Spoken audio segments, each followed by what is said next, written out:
तहरीक इंसाफ एहतजाज करती रही लेकिन हुकूमत अपने हदफ पूरे करती रही है। 26वीं आईनी तरमीम के बाद हुकूमत खुद को मज़ीद मजबूत तस्वुर कर रही है, मगर तहरीक इंसाफ की सियासी हिकमत अमली अभी तो क्लियर नहीं है। कारकुनों को सड़क पर लाना है तो वो शायद इतना आसान भी नहीं होगा। सेनेटर वलीद इकबाल हमारे साथ मौजूद हैं, पाकिस्तान तहरीक इंसाफ के रहनुमा हैं। सेनेटर साहब शुक्रिया, आपने वक्त दिया। सेनेटर साहब, अब ये तरमीम तो हो गई, ज़ाहिर है उस पर एहतजाज की कॉल भी। हामिद खान साहब ने कहा हम वकला तहरीक चलाएंगे, अली अमीन गंडापुर कहते हैं कि मुल्क बंद कर देंगे। करना क्या है, क्योंकि थोड़ी सी कन्फ्यूजन नज़र आती है। पहले पार्लिमानी कमेटी में जाने के लिए नाम दिए जाते हैं, फिर फैसला होता है कि नहीं जी हम इसको अटेंड नहीं करेंगे। आपके ख्याल में दुरुस्त फैसला था इस प्रोसेस का हिस्सा ना बनना? जी बिल्कुल दुरुस्त फैसला था जी। हमारा बुनियादी इसमें मौक़िफ़ जो है वो बिल्कुल वाज़ेह है, और वो ये है कि हम इन तरामीम को बिल्कुल नाकाबिल कबूल समझते हैं और इनको मुस्तरद करते हैं। और किसी भी इनके प्रोसेस इससे मुताल्लिक या इससे मुंसलिक जो प्रोसेस है, जो इन तरामीम के नतीजे में बॉडीज़ बन रही हैं या बनी हैं, कोई कमेटी कोई कमीशन, उसमें शिरकत करके हम इन आइनी तरामीम को किसी किस्म की अपने तरफ से लेजिटिमेसी देने का बिल्कुल इरादा नहीं रखते, और इसी वजह से हम इसमें शिरकत नहीं कर रहे।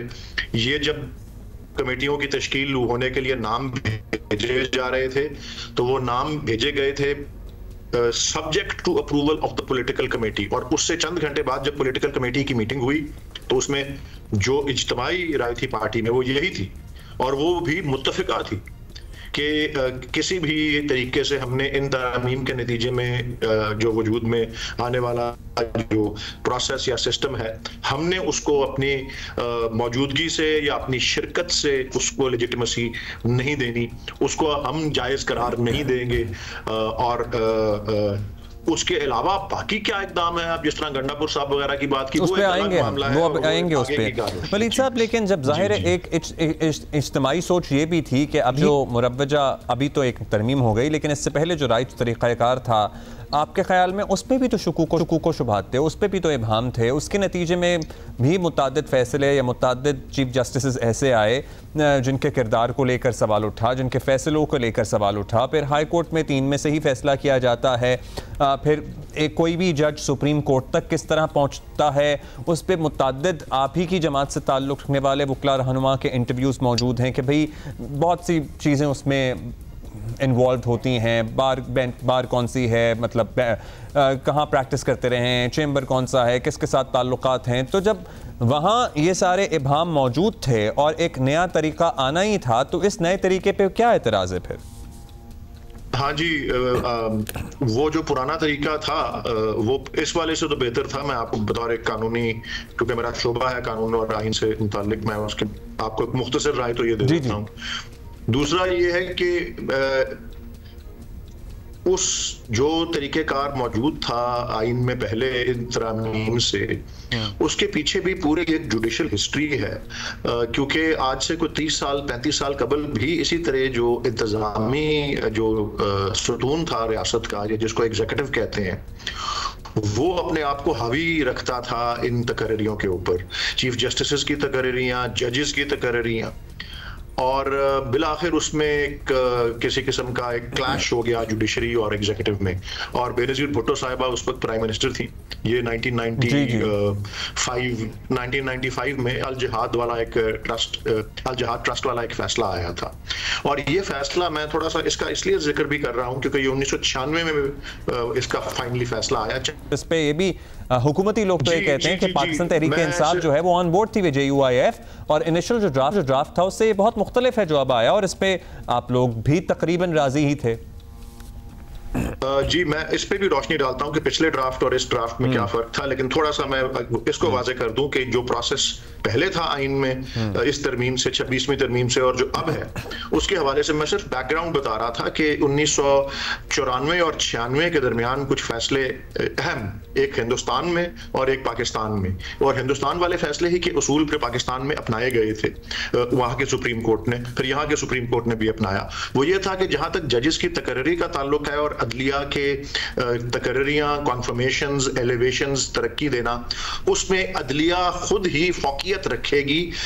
मुशावरत जो है वो एग्जीक्यूटिव की उसमें शामिल तो होगी, लेकिन फौकियत जो है वो जुडिशल ब्रांच की और chief justice of the court या सुप्रीम कोर्ट या हाई कोर्ट उनकी राय की फौकियत होगी।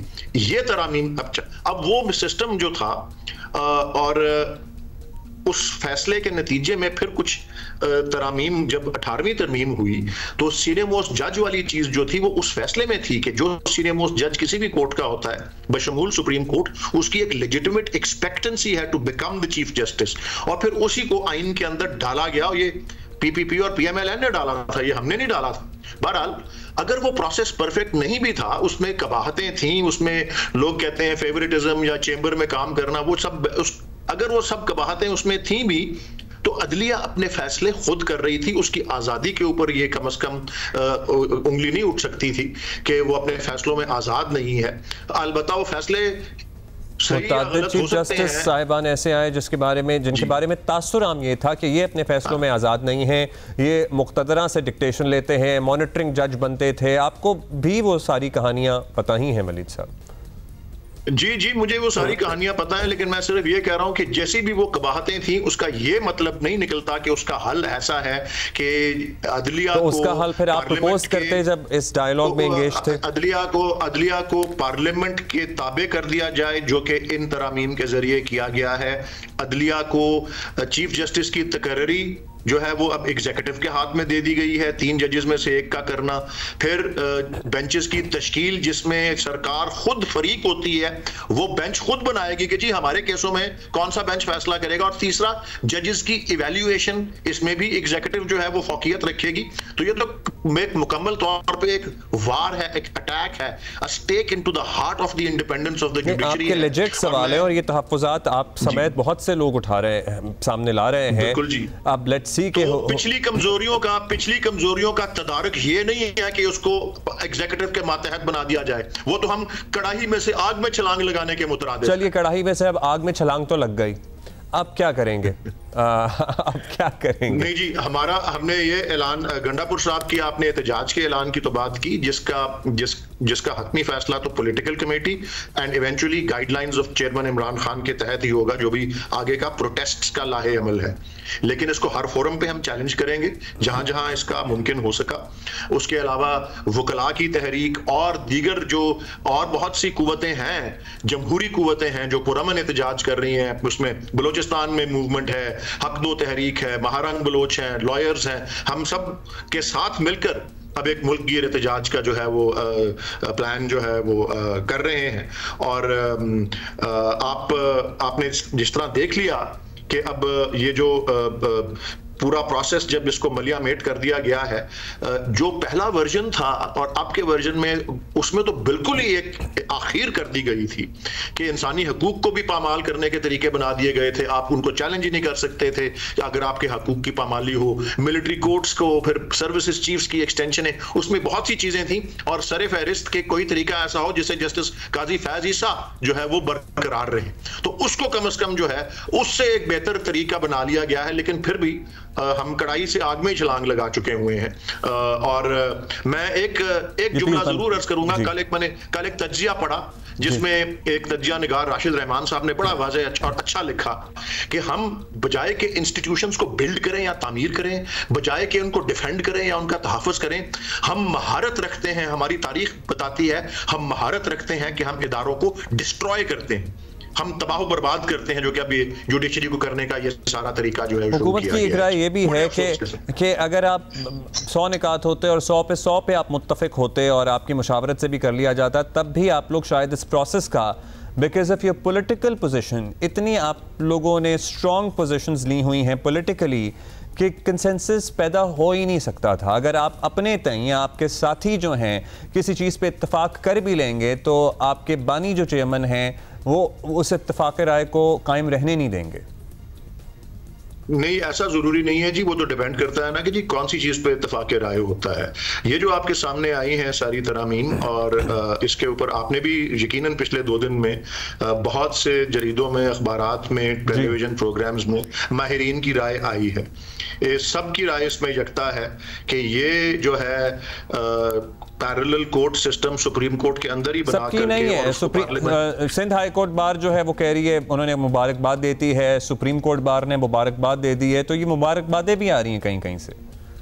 हाँ जी, बस वो अपने आप को ये झूठी तसल्ली देते रहें कि जी असल में हमारा सिस्टम ज्यादा मजबूत हुआ है। एक्चुअली ये सिस्टम जो है ये ताबे हुआ है और हम उसी तरह बहुत सी दहाइयां पीछे चले गए हैं। हम वही डॉक्ट्रिन ऑफ नेसेसिटी के दौर में जो आ गए हैं।